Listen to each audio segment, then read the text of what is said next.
G'day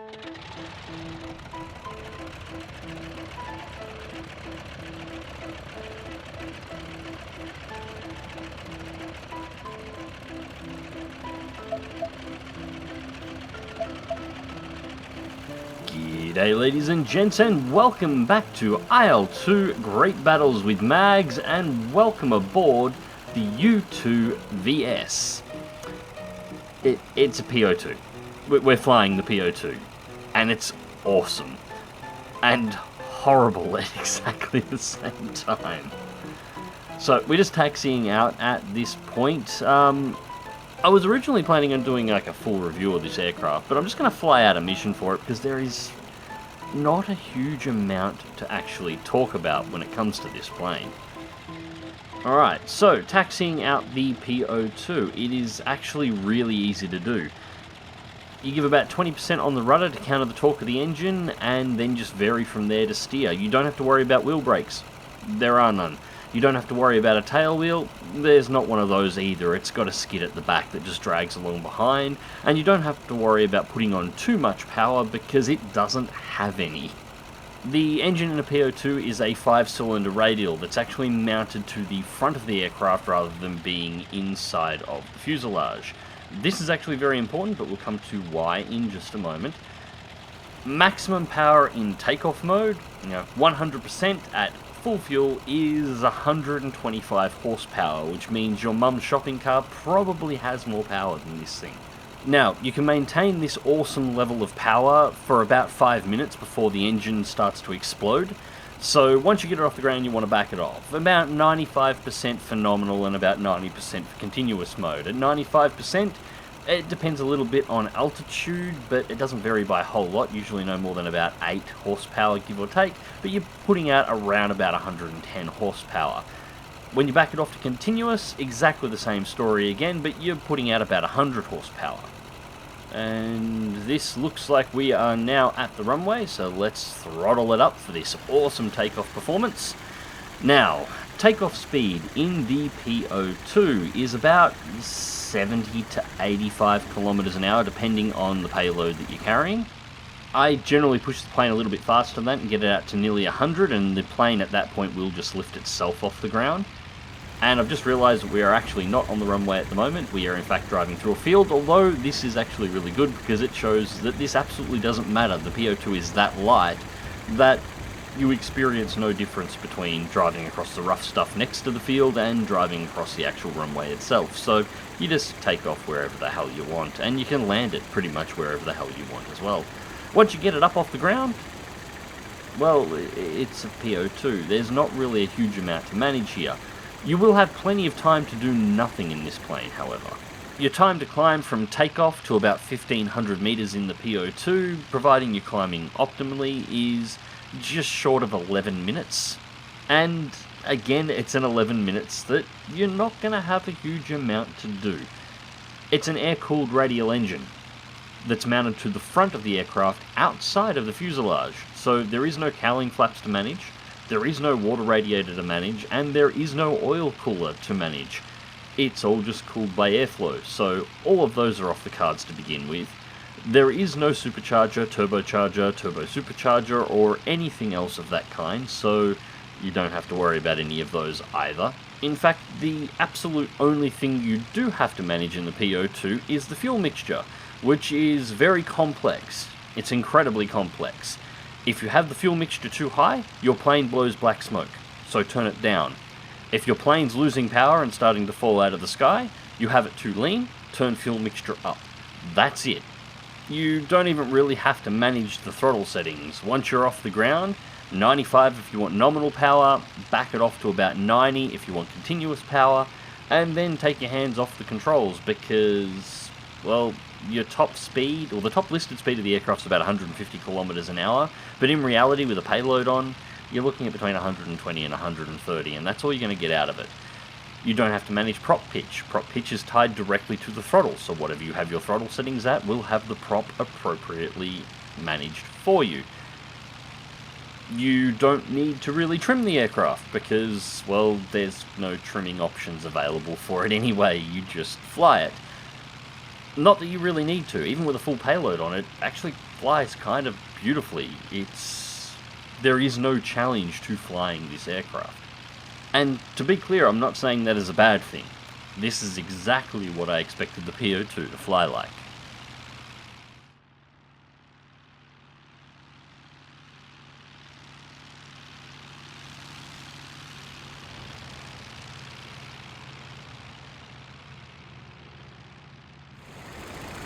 Alright, and we are back in the air. I may have had to do a sneaky little edit there during the opening sequence. I realised that I did put on the wrong bomb load for this mission. We were a little bit light, so we are back up in the air. And we're currently looking for an artillery position to bomb. And this is actually a pretty good segue to go into the ordnance and modifications options for the aircraft.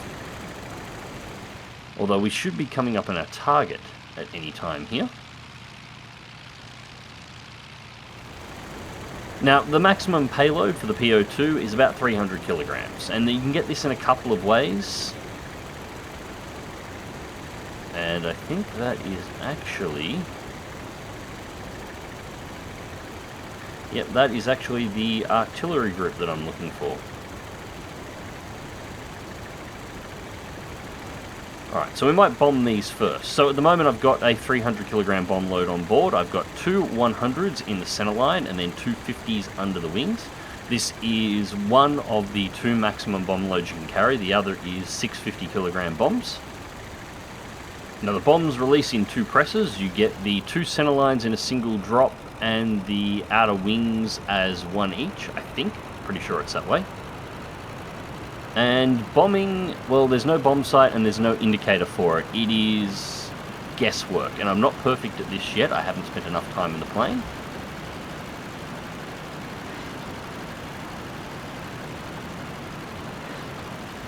That's the second one out. And hold level as we bleed off speed. This is very important. Just make sure we hit.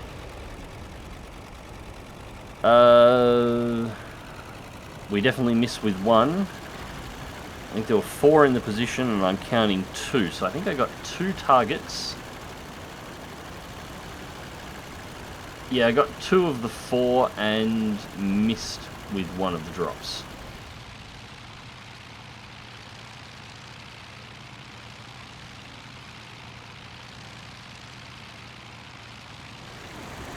Anyways, when bombing in the PO2, because essentially the engine is RPM limited, if you push this thing into a dive with the throttles at 100%, you'll wind up over-revving the engine and blowing the engine up. So you have to back off on the throttles. But the same works when you're at speed out of the dive and you're pulling out. If you apply power to pull out of the dive once you've completed a drop, you'll still over-rev the engine. So you have to pull the throttles back to 0, dive in on the target, release your bombs on target, blow your speed that you gained in the dive until you're down to, you know, no more than about 140 kilometers an hour, and then you need to gradually increase the throttle power again. If you don't and you apply power while you're at too much speed, the engine goes pop and you have a very bad day. Anyways, that's dive bombing in the PO2. It's mostly guesswork. You don't have any assistance in lining up the drops. You've just got to practice with it and guess. Anyways, the ordnance options, as I was mentioning, 300 kilograms is your maximum. Your maximum loads are 2 100s and 2 50s, or 6 50s. Take your pick on either, and then there's a couple of options for 4 50s and I think 2 50s as well in the bombs. You also have the option for 6 rockets. There are 3 different types you can choose from, always 6. And if you select the bomb modification and the rocket modification and the aircraft at the same time, you'll get the option for a mixed load between bombs and rockets. But again, that hard limit comes up to about 300 kilograms, depending on which one you actually want to pick. Now, the modifications for the aircraft are a hell of a lot more interesting. The PO2 that I'm flying here today is basically stripped down. It's the base model PO2, nothing new or interesting has been bolted onto it. However, you can of course mount extras on it if you choose to, such as the rear tailgun. I do not have one equipped at this time, but you can bolt a 7.62mm turret onto the rear seat position that'll be handled by the co-pilot. This is a modification, of course, that is to be completely expected. What I wasn't expecting is you can have a forward firing gun in the PO2 as well in IL-2. You can have a single 7.62mm machine gun mounted to the aircraft with, I think it's 500 rounds of ammunition. What's interesting about it is how they mount it. Do they put some kind of synchronizing gearing so you can fire through the prop hub and mount the gun up, World War I style on the fuselage? No, what they actually do is essentially duct tape the gun to the top side of the lower right-hand wing just outside of the prop arc, and then they run what looks to be a push bike brake cable from the trigger mechanism on the 7.62 into the cockpit so the pilot can fire it. I'll do a video with that attached at some point once I've actually found something that I can actually kill with that gun. I might have to engage some World War I aircraft since we have a few of them around as a choice. So other than those two modifications, what else do we have available? Well, you can have an artificial horizon in the cockpit. That's an option you can put in if you want. The aircraft doesn't have one by default, but if you feel you need one, you can have one in. And it looks like we're getting some artillery splashes over there, so we'll go take a look and see exactly what they're blowing up. You can mount a landing light underneath the lower left-hand side wing, so you can, actually have some light when you're trying to land the aircraft at night time, trying to do a night witches style mission. That's an available option. You can also put navigation lights on the aircraft, little red and green lights that sit on the wingtips that tell other planes what direction you're flying in, so they can see you at night. And it looks like the artillery was just bombarding the crap out of the forest for some reason. They don't actually appear to be shooting anything.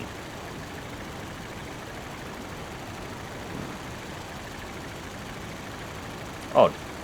Anyways, yeah, the little red and green lights that sit on your wingtips so you can see where you're going, those are not a standard feature of the PO2. You have to option those in.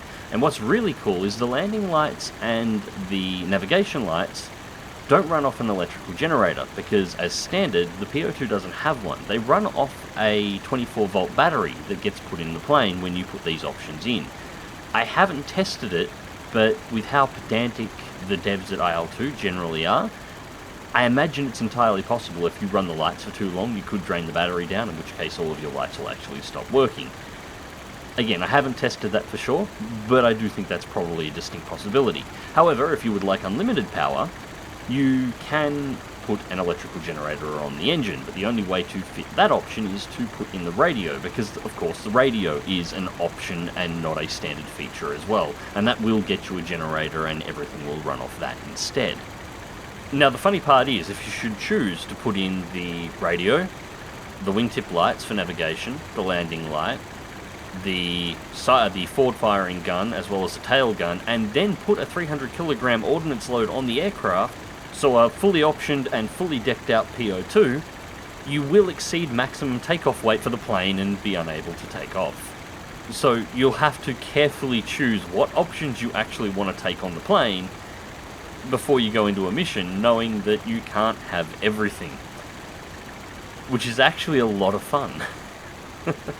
And to add to all of that, this thing has no defense against anti-aircraft fire. If you get hit by any kind of anti-aircraft weapon, it doesn't matter if it's just a machine gun position or if it's a flat cannon, you will probably die, or at the very least your plane is going to be crippled. Its ability to survive in combat is almost non-existent, which is probably why most of the times it was used at night time when the anti-aircraft gunners couldn't see the bloody thing.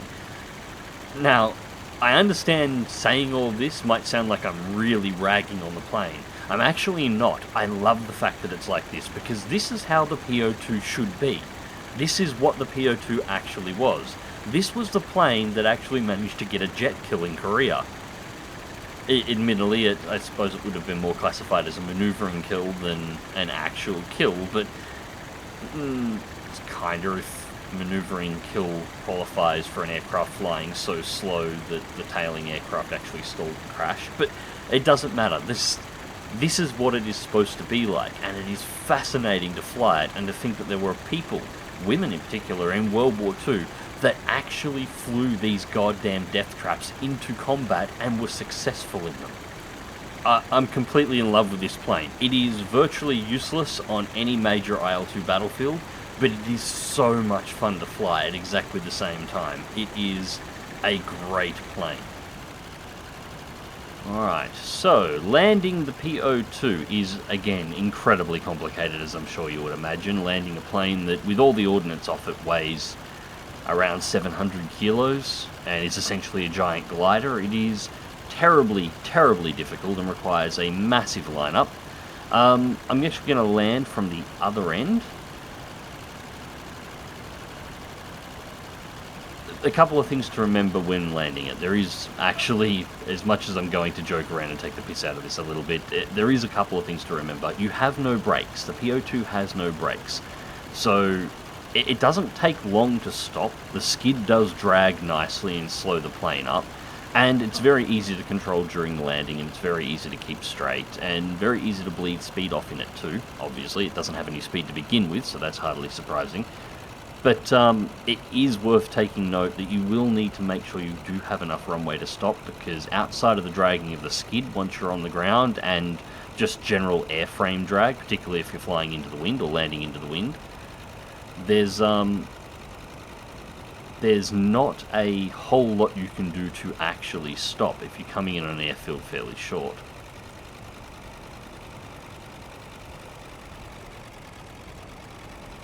Back it back down. Now, landing speed is about 60 to 70 kilometers an hour. Stalling speed on the aircraft is around 60 as well. So you're essentially landing on the edge of a stall. And a little bit of bounce there. I didn't really give myself a lot of turning space, so I wasn't really making a nice clean approach, but it was only a little bounce. One, wheels down. And as you can see, we're already dragged down to walking speed, because we weren't moving much better than that when we actually finally put wheels on the ground. And I actually want to park in the parking space all the way down there at the far end, so it is going to take us a little while to get down there. Nah, screw it. Let's throttle up again. We'll take off, we'll circle back around, and we'll land at the other end of the airfield so we don't have to go so far. Just because we can, because stuff it. Said takeoff speed, well, without any bombs on like we are now, is about 80 kilometers an hour. I give it about 90, 95. You don't really need to look at gauges, you sort of just look at the sky to actually see where you're going. It's actually a plane that flies very well by feel. You know, you don't really need the artificial horizon, you just look at the actual horizon. You don't really need to look at the gauges, you just sort of feel the speed the plane is moving. When it starts to stall, you'll know about it. Give it a little bit of room so I actually have enough room to straighten up properly this time. And let's tip her in.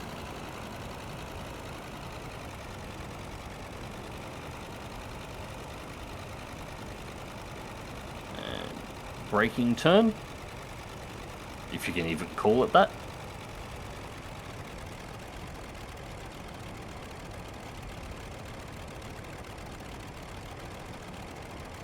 And a little bit of nose up, see if we can do it without the bounce this time.